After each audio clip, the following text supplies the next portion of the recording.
Autumn, the only season in which life and death, partings and new beginnings are so close together. A time for goodbyes. The world is preparing for the cold season. For the last time this year, nature offers up its bounty. A plentiful abundance of food that the animals need urgently now. As winter, with all its hardships, lurks just around the corner. But before it finally arrives, nature puts on its most colorful show. And a race against time begins, now in autumn.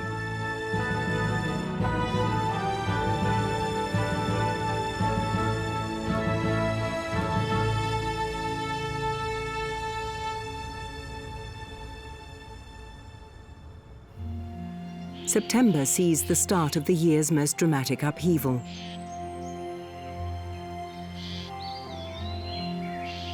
It's not always obvious, though. Warm temperatures and sunny days often feel like it's still summer.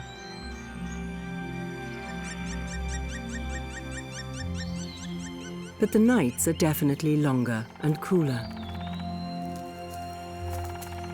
A signal for animals and plants that times are changing. And there is a tremendous challenge ahead for many. A typical feature of early autumn are the countless silken threads covering fields and trees. They're part of the survival strategy of young spiders, millions of which are now looking for a new habitat.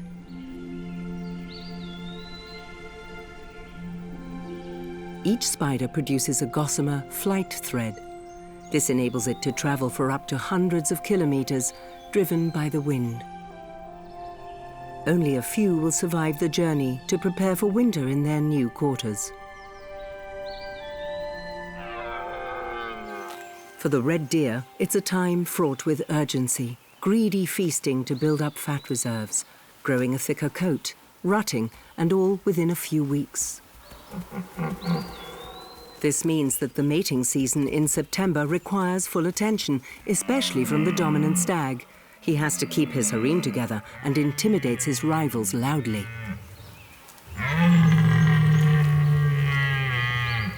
Unlike the does, he has very little time to eat, and by the end of the rut, he's emaciated and exhausted.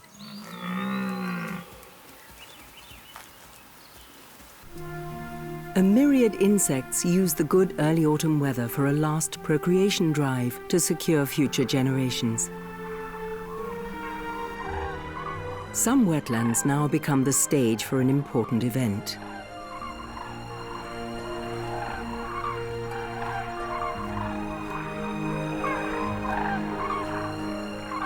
The loud arrival of the cranes is unmistakable.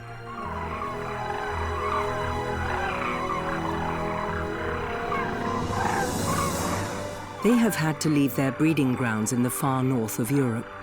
Cold and darkness have already arrived there, and they can no longer find food. On their way south, they take a long break in Germany before flying on to southern Europe and North Africa in late autumn.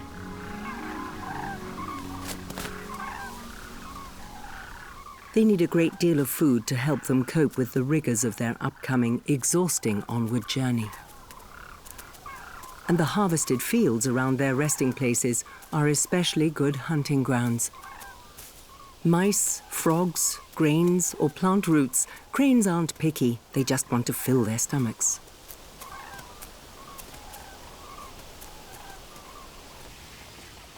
The wetlands and lakes offer a wide variety of food. It's hardly surprising that countless waterfowl settle here.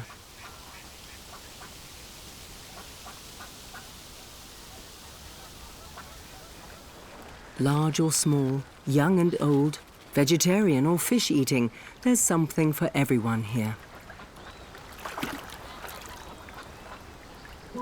It's an ideal place to rear chicks and teach them how to forage for themselves.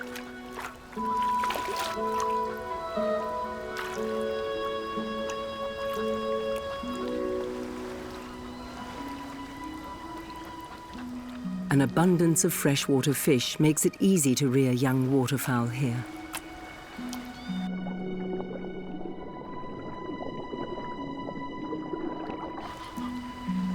They generally become independent around the start of autumn. This young great-crested grebe hasn't been on its own for long, but it's already learned how to catch fish, and also knows that it has to swallow them head first, or else the spiny fins get stuck. And the size has to be right too, or the fish won't fit down its gullet. You see? There you go.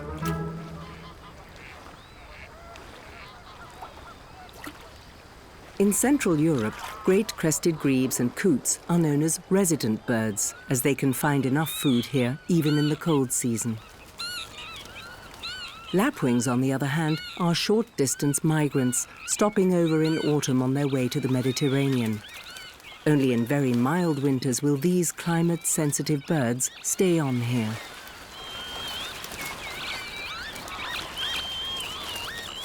They prefer wet landscapes, such as water's edges or bogs. Places where there are plenty of insects, their staple diet.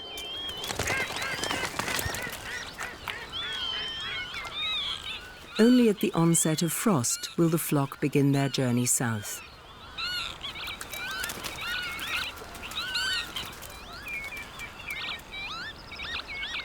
Grey geese are actually also migratory birds, but since winters have been getting milder, many of them spend it in Germany. Stay or leave? There are still a few weeks to go before they have to decide.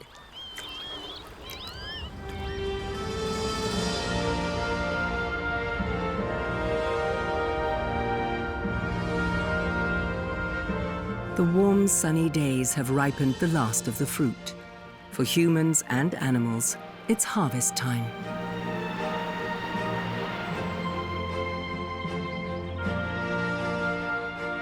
Grapes are true sun lovers.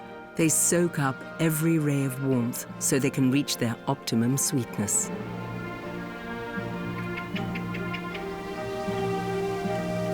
In the fruit orchards, ripe apples reach their harvest peak. Whatever's left behind by humans generally ends up on the ground.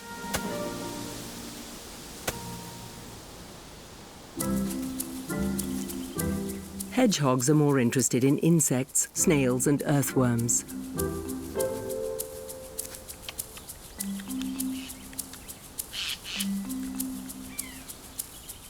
The windfall apples don't interest him. Hedgehogs usually don't indulge in plant matter.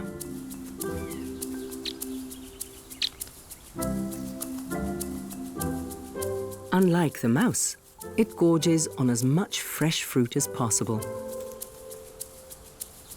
It will spend most of the winter months below ground, where the only food will be stores of grain and dry plant roots.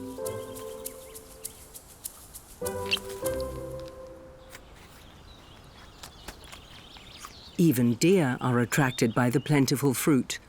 Although their mouths are not well suited to eating apples, the mother and her almost grown kid eat anything that will provide calories. The same goes for insects, such as wasps and hornets.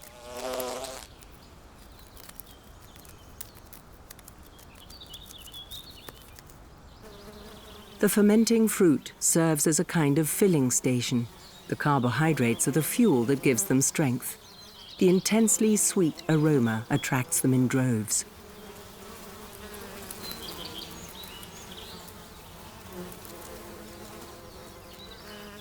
Butterflies, like this admiral, take maximum advantage of this concentrated source of energy. They need reserves for their forthcoming journey to their winter quarters in the south. Not all admirals will take on this long flight. Some also seek out a place in Central Europe to spend the winter.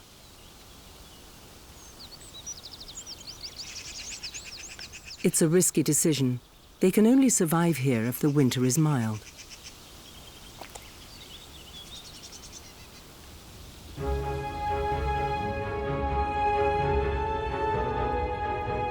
Harvest time in the mixed forests begins in late September.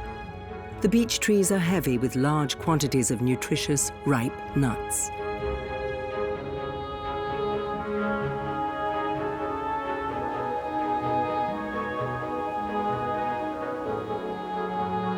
In some years, the trees carry an excessive number of beech nuts.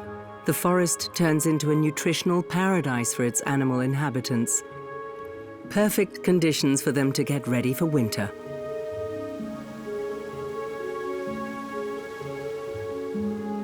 This intensive fruiting only occurs every few years and produces a vast number of seeds.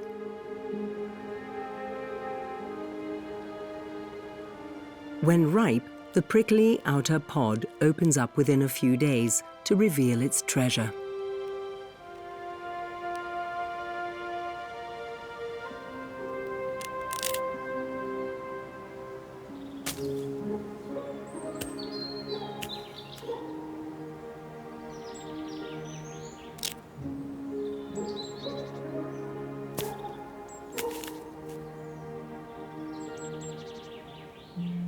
The little beech nuts consist of around 40% fat, high-calorie nourishment, especially for rodents and birds. The long-awaited forest fruit buffet is open. And the great feast can begin. The squirrel prefers its beech nuts fresh from the tree. It extracts the nut deftly from its shell.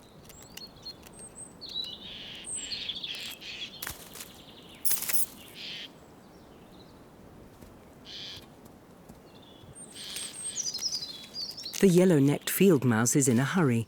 Its pantry has to be well stocked for the coming winter.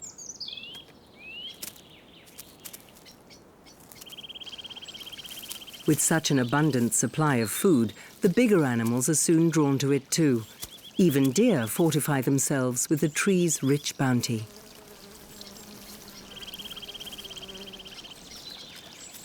Red deer usually live in herds with strict gender separation. Females and young deer have no antlers. They form and live in doe herds, led by an experienced matriarchal female, the alpha doe. Now in September, they're joined by the stags. But only the strongest, the dominant male, stays with the does and may mate with them. Despite the rutting season, the animals must still feed themselves up to create fat reserves for winter. A doe eats around 20 kilograms of food a day, which it ruminates. She regurgitates the coarsely chewed food from her rumen, chews and swallows it again. Several times. Only finely processed food pulp reaches the stomach, where it's then digested. The doe needs her strength as she's still suckling her young, all being well until the following year. As long as she is well nourished, her fawn has a good chance of survival in its first winter.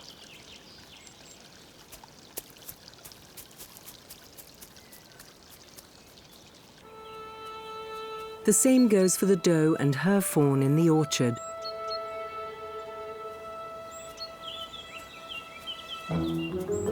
There are young foxes in the area. They could pose a danger. The deer keep a wary eye out, just in case. But the playful instincts of these young foxes prevail. They're still much too young and inexperienced to hunt deer. They prefer to watch the doe and her fawn from a safe distance. And they're skittish. Even a little deer hop sends them scuttling.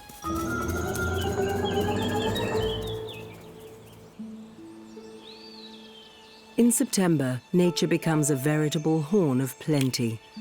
Oak trees also have intensive fruiting years.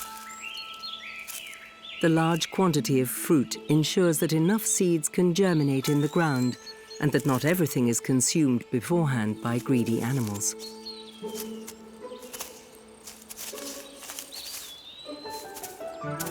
Squirrels eat almost anything: berries, bark, nuts, worms, fledglings and eggs. It's using this year's glut of acorns to stockpile for the winter. It checks the acorns one by one. Bad ones are quickly rejected.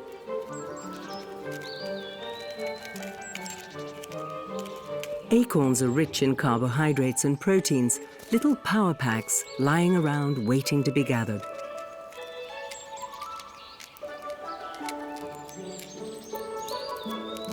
But they do have to keep if they're to fulfill their intended purpose. Each suitable acorn is carefully buried in hundreds of different hiding places. Supplies for the cold period, because the squirrel goes into hibernation, waking up from time to time to eat. Its good sense of smell helps it find the hidden acorns again. But some of them it forgets. These then germinate, making the squirrel one of the forest's most important tree planters.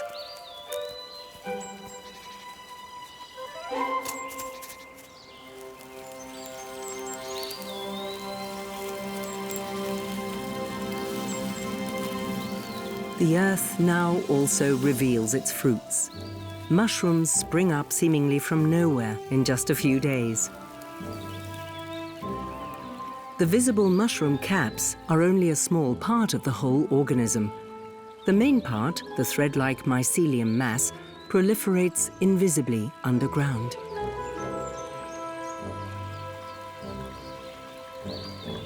Fungi love moisture and rain, and there's an increase in both as September advances. From October onwards, autumn often has a fickle face.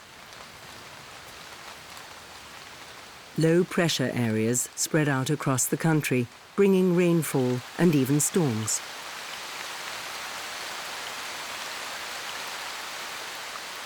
The plant world gratefully absorbs the moisture, while most animals are well protected by fur or feathers.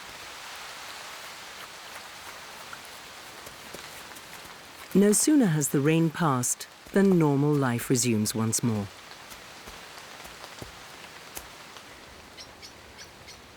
The damp forest floor is ideal for mushrooms, as well as slugs.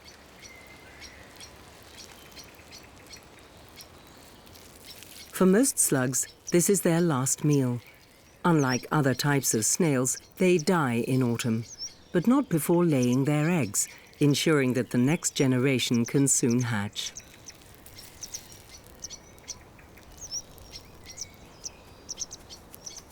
Hibernators, such as this hedgehog, really have to get a move on now. Before it hides away in its nest at the end of November, it also needs sufficient fat reserves to ensure survival during the long winter. And protein-rich slugs come in handy. There are only another couple of weeks left for the hedgehog to hunt the smaller forest creatures.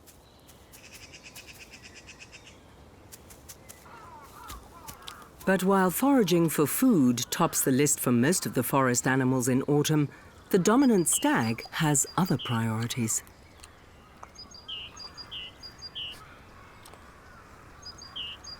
He repeatedly checks whether a female is ready to mate.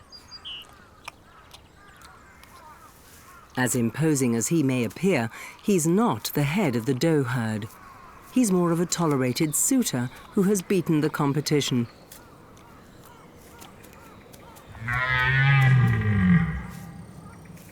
His characteristic bellowing ensures that he maintains the status quo while demonstrating his strength at the same time.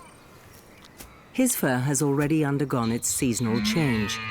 The hairs in his winter coat are grey and twice as long as the summer one. The does and fawns are not quite there yet. They're still sporting their red, shorter summer coat, but this can change within a week. Eating is at least as important for them as mating, especially with tempting, nutritious chestnuts hanging low on the trees. At an impressive 75 decibels, as loud as a car engine, the stag's bellowing echoes throughout the forest. His tireless campaigning and skirmishing lasts for up to 6 weeks. A double burden that only the strongest can endure.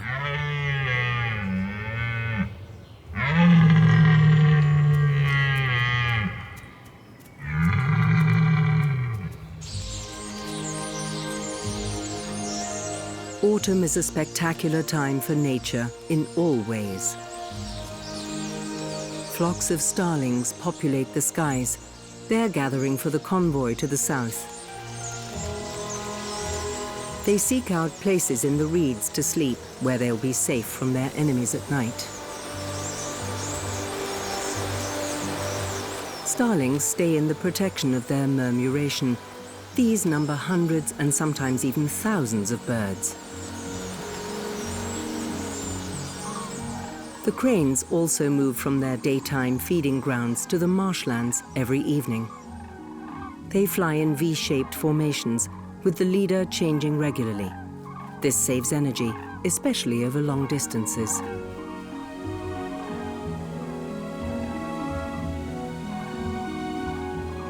The watery patches in the marshes offer them shelter when darkness comes.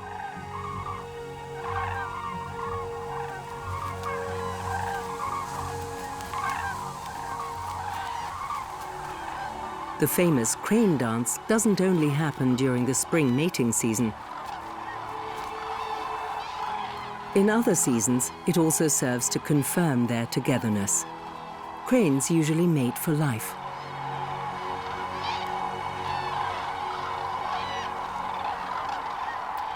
They always sleep standing up in shallow water so they can get a head start away from intruding predators like fox or marten.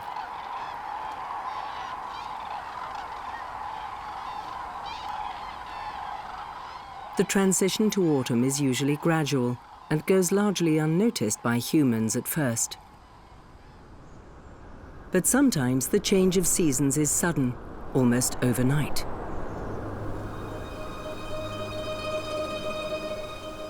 Autumn can be capricious. A cold snap with snow in early October takes plants and animals completely by surprise.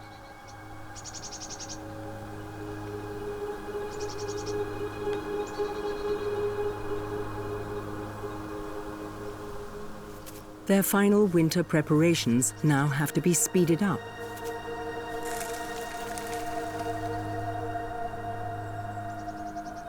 Many apples and pears haven't even been harvested yet.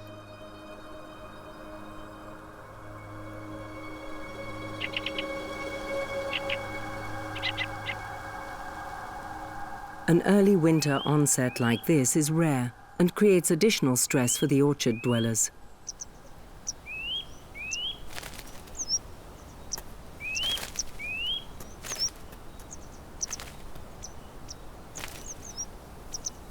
The nuthatch hurriedly checks its provisions.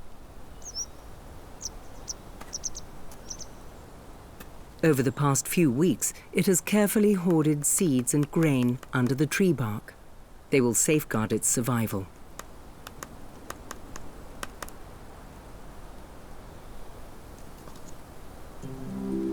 The snowfall stops as quickly as it began.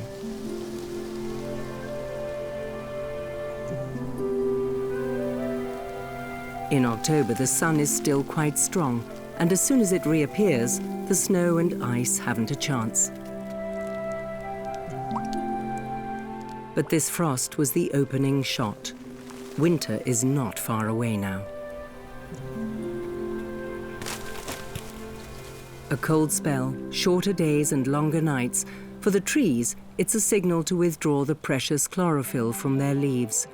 Broken down into its biological components, it's stored in branches, trunks and roots, where it's readily available again for new leaves in spring.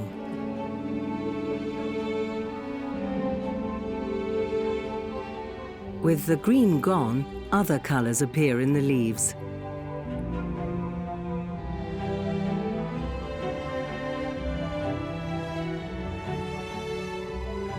It was long thought that the red, orange and yellow leaf colorings were just byproducts of chlorophyll deprivation.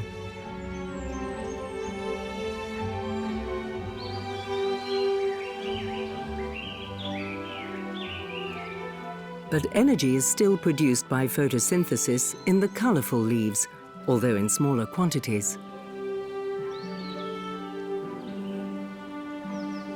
Anthocyanins, the red pigments, are actually only produced in autumn and have an important role to play. They protect the leaves from the autumn sunshine while ensuring that sunlight can still be converted into energy.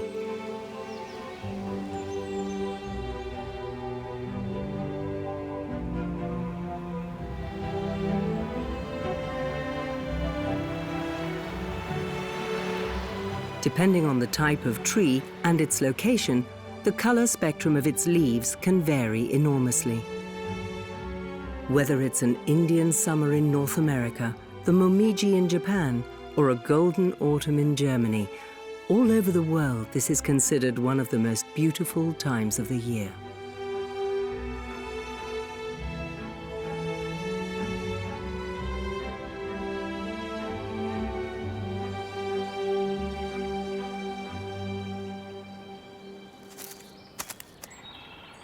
In the forests, meanwhile, the squirrel is still stockpiling feverishly. Although there's enough food for everyone, as a loner, it will not tolerate competition and energetically defends its territory.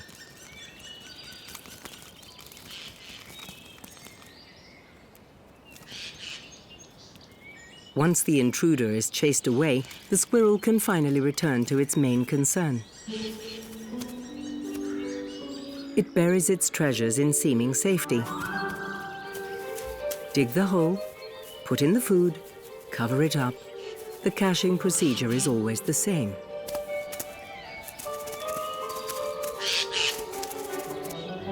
But its activities are being keenly observed.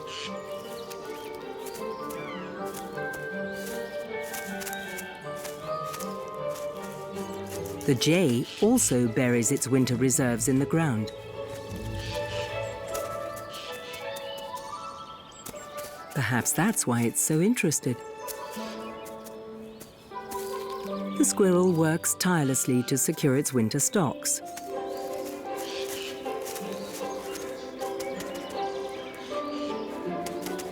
But this hiding place is not safe at all. The jay has been watching and steals the treasure. An easy job for the thief, it appears.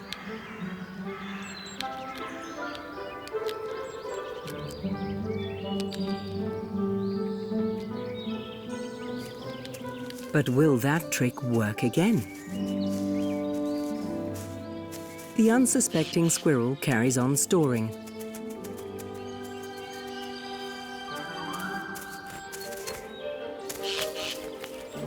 And his hiding place is raided once again.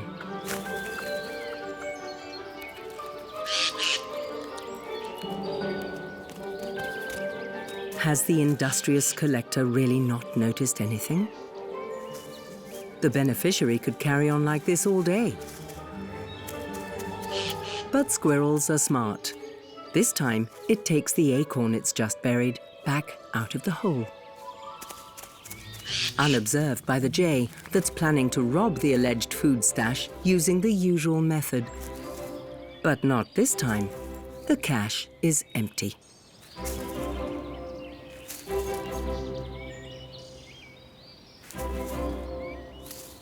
And while the squirrel quietly gets on with burying its supplies, the jay is still digging away fruitlessly for the loot. The winner of this cat and mouse game this time is definitely the squirrel.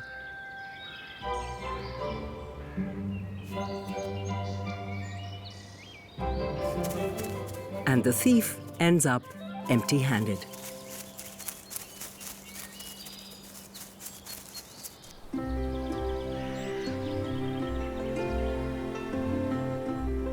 In October, temperatures begin to drop further as troughs of low pressure bring in cool air from the Atlantic. At night, temperatures now often drop below zero, as the ground frost clearly testifies in the morning.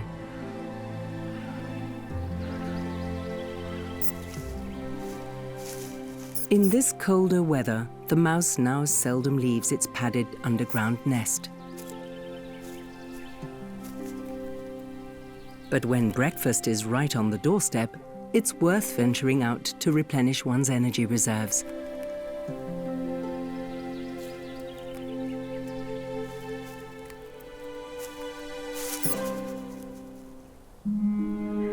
The cold, damp nights are accompanied by skeins of fog, a sure sign that autumn has finally arrived. The fog gathers on the ground, rising as the air warms up. In the cool autumn weather conditions, the moisture in the air condenses on spiders' webs, the perfect way to display nature's transient works of art.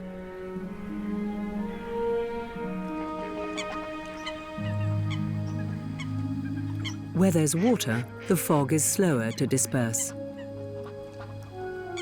The grey heron targets fish in shallower waters.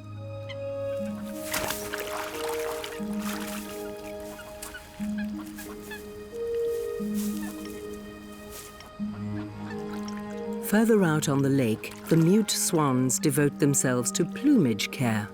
They cleanse their feathers with water and then oil them. Their own body's oil protects them from the increasingly cold, damp weather conditions.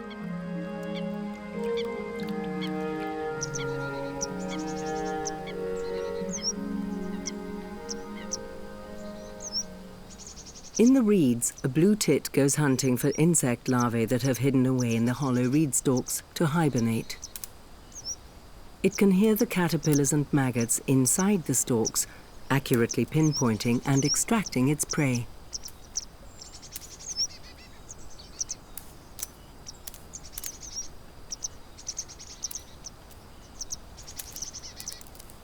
Bearded tits also mainly eat insects, at least most of the year. But in autumn, when large quantities of seeds are ripe, they'll switch to grain as a source of food.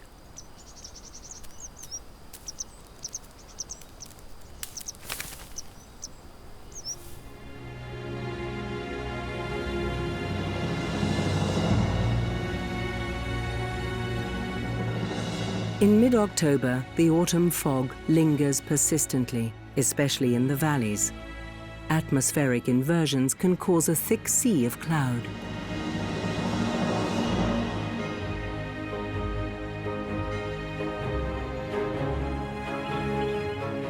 The autumn foliage color change is now at its peak. The fruit has been harvested, and all that's left is magnificently colored foliage.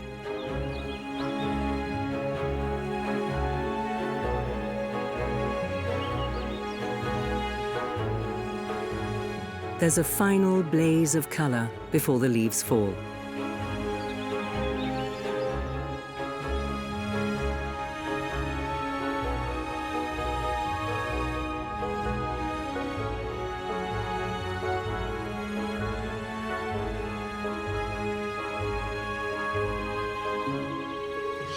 During the winter, the leaves on the ground will protect the tree roots from the cold.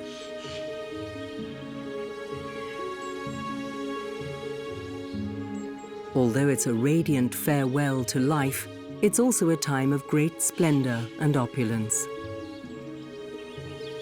Just one of the many contradictions of this season.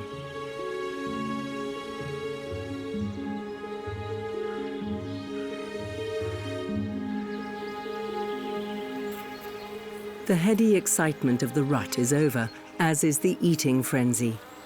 Only the mushrooms benefit from the increasingly wet weather.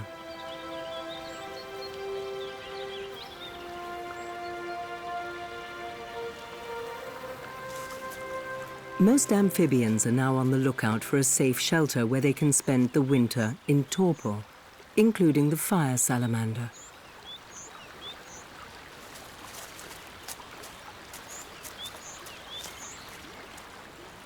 It finally finds what it's been looking for in a burrow. It will spend the next 6 months here in an almost motionless state.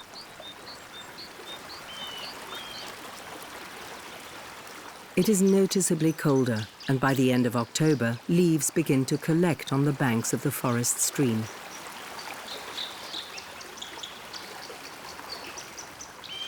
On the ground and in the water, the fallen leaves start to decompose. The dipper has an easy time of it now. It doesn't even have to dive. It simply picks the insects off the leaves and grasses.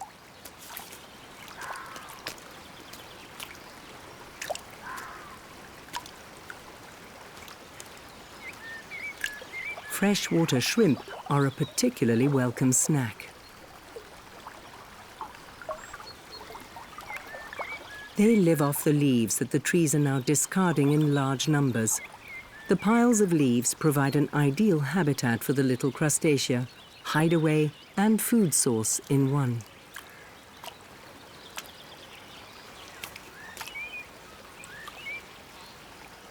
The dipper isn't fussy. It will even eat centipedes. It merely wipes off the poison they secrete on its feathers.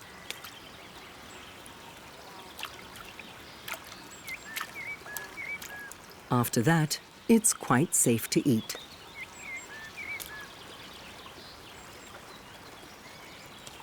These paradisiacal conditions for the dipper don't last long. Once the autumn leaves have rotted and sunk, it has to dive back into the icy water.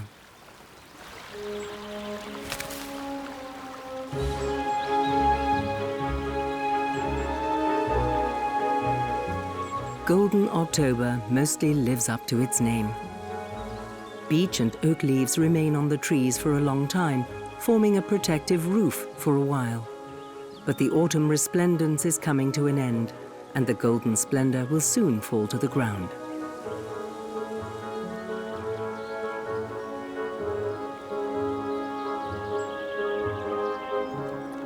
In the cool, shady forests, the decomposition cycle begins especially quickly.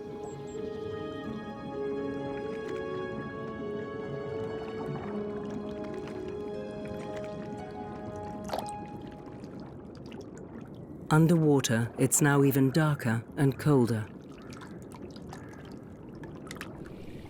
It's the last chance for the trout to stuff themselves with food. They also need fat reserves because they will spend the winter at the bottom of the lake in a kind of torpor.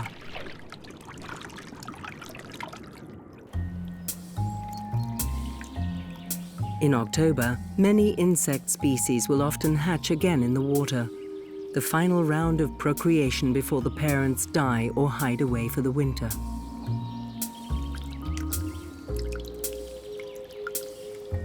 These clumsy young insects are now easy prey.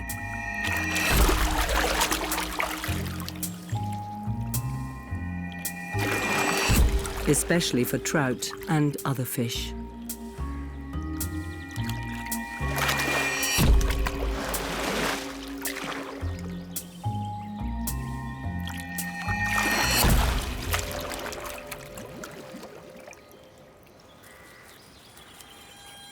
Dragonflies and countless other insects lay their eggs in water to ensure the continued existence of their species.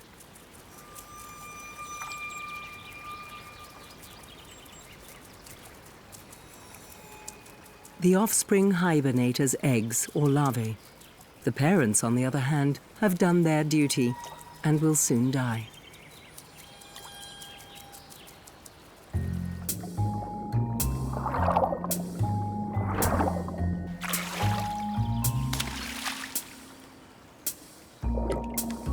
Both underwater and on the surface, it's now a race against time. Everyone is trying to prepare for the encroaching winter.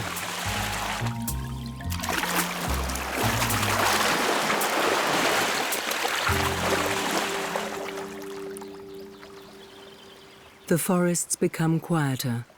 As it advances, autumn brings with it the cold.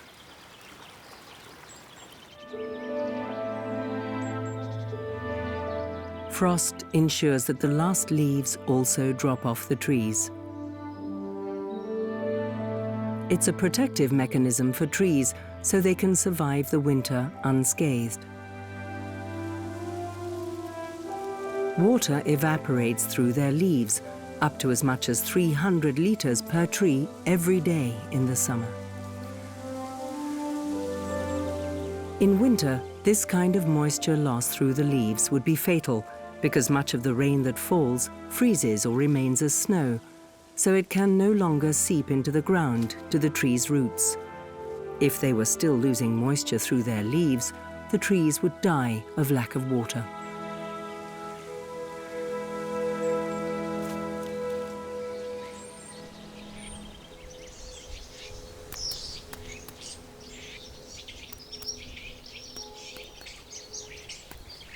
There's only a little fruit left on the bare trees, and it attracts hungry takers. Migrating birds such as the starlings feast on the sweet fruit, stocking up on energy for their flight southwards.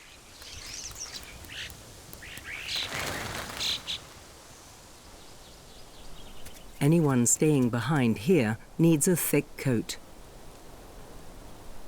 The roe deer have now grown their winter coat. Instead of reddish, it's greyish-brown and denser. The individual hairs are hollow, with the air trapped inside, creating a padded, warm insulation. So the deer are protected from the cold, and autumn's bounty means they're well fed. Ideal conditions for the oncoming cold season. While many bird species leave Germany at the end of autumn, this is when others arrive.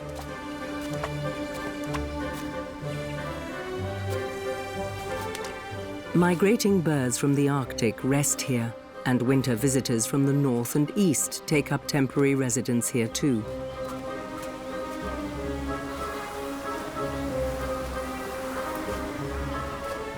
Wetlands and lakes that don't freeze over entirely in winter provide them with a perfect winter habitat. Whole groups of goosander families descend on the area, attracted by the rich fish supply.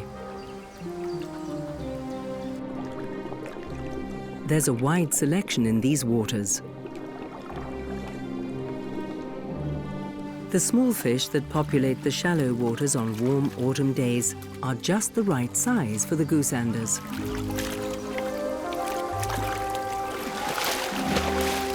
They don't have to dive deep to be successful.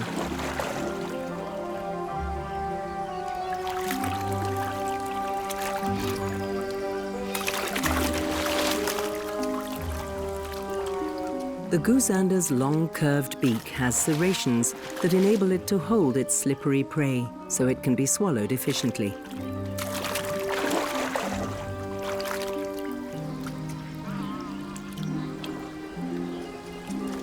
Goosanders are really professional fishing experts.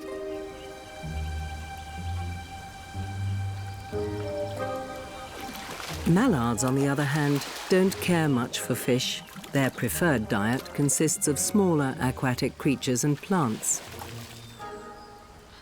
They can usually reach them easily from the water's surface. Diving ducks, on the other hand, are a less common sight. But when the fish are within such easy reach, they'll also hunt underwater.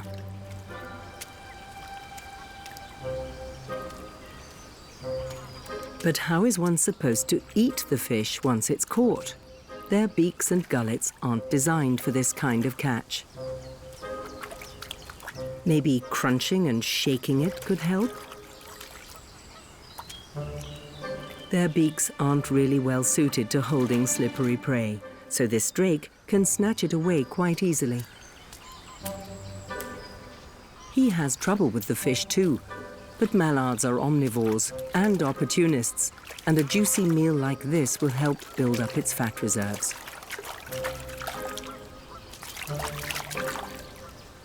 In winter, the fish will retreat to deeper waters that won't freeze over so easily. The grey heron mostly hunts from the shore.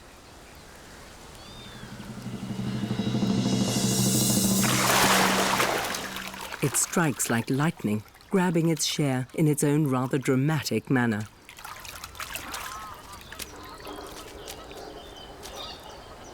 Most grey herons stay on in Germany through the winter, foraging in the fields and forests. But as long as the water hasn't frozen over, there's plenty of food for them here. They have to be constantly vigilant. Any rustle in the reeds could signal danger.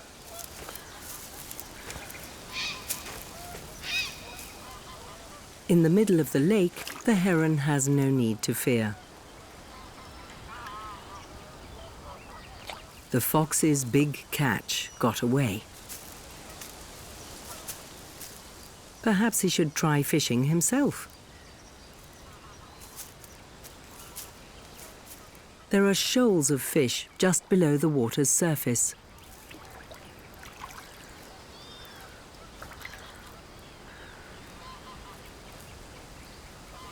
But fishing really isn't one of his strengths.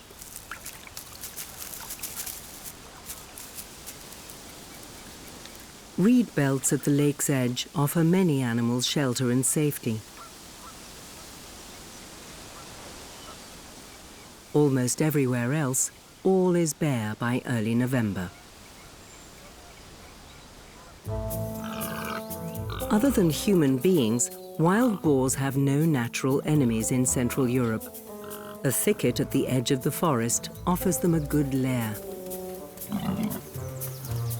They're already wearing their bristly, dark winter coat that's designed to protect them from the cold.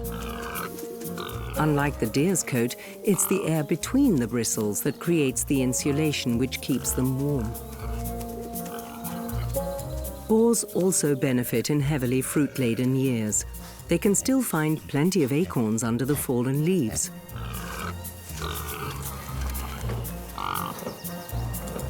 As omnivores, they can adapt to widely varying conditions.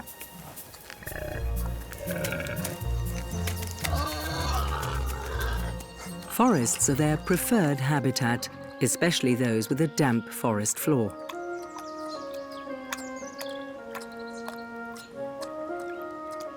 They can slake their thirst in little ponds.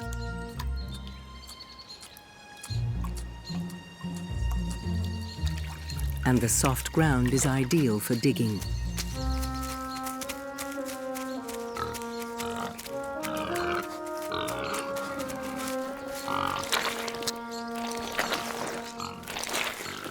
The damp mud contains an additional source of food for them, including insects, worms, and slugs.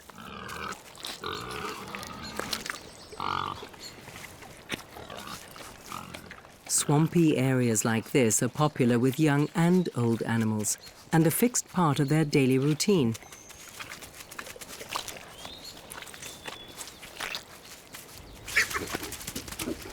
A lengthy nap in a wallow puddle is an essential factor for any wild boar wellness program. The mud bath also serves to regulate body heat and protect them from biting insects.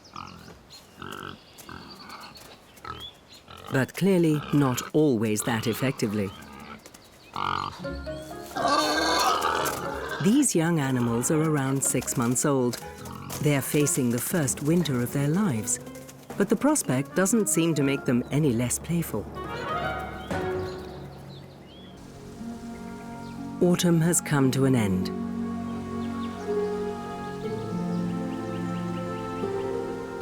Nature has made its final preparations, and the animals' hectic activity gradually gives way to a suspenseful calm.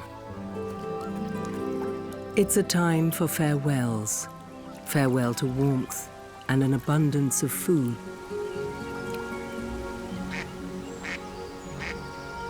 The hibernating animals are already ensconced in their frost-proof shelters, and the others have spent the past few weeks making every effort to ensure their survival in the coming months.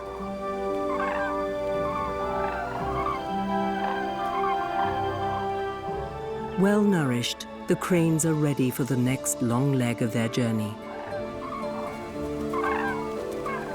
They are the last to depart from the now bare terrain and head south, leaving behind them a landscape now ready for the onslaught of winter.